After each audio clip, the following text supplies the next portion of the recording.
পরপর চারটি জোড় সংখ্যার সমষ্টি 748, তাদের মধ্যে ছোট সংখ্যাটি কত?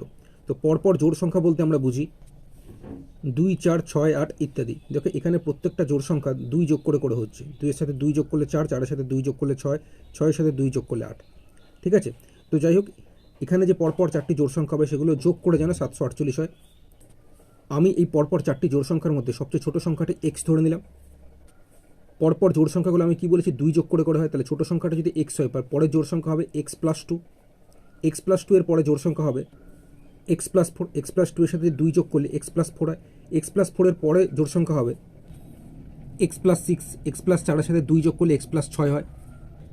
তাহলে এই পরপর চারটি জোড় সংখ্যা আমি লিখে নিয়েছি, একটা এক্স, পরেরটা x+2, তারপরেরটা x+4, তারপরেরটা x+6। এদের সমষ্টি বলেছে, সমষ্টি মানে যোগফল, অর্থাৎ x+2 plus x+4 plus x+6 করলে সমান দিয়ে সঠিকভাবে পরপর চারটি জোড় সংখ্যার সমষ্টি বা যোগফল 748, তাই সমান দিয়ে 748 লিখলাম। ঠিক আছে, এবার এখানে আমরা যোগ করবো এক্স কটা আছে, এখানে দেখো 1, 2, 3, 4টে এক্স আছে, তো 4টে এক্স যোগ করলে 4x হচ্ছে। আর এখানে দেখো 2 এর সাথে 4 যোগ করলে 6, 6 এর সাথে 6 যোগ করলে 12 হচ্ছে, সমান 748 এরকম আছে লিখলাম। তাহলে এই 4x সমান 748 তো এদিকে আছে, 12 যখন এদিকে চলে আসবে মাইনাস হয়ে যাবে, সেক্ষেত্রে 748 থেকে 12 বিয়োগ করলে 736।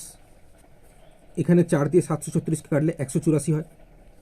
তাহলে এই x সমান 184, মানে ছোট সংখ্যাটি 184 হবে। অপশন সি সঠিক উত্তর। তোমরা কমেন্ট করে জানাবে বড় সংখ্যাটি কত হবে।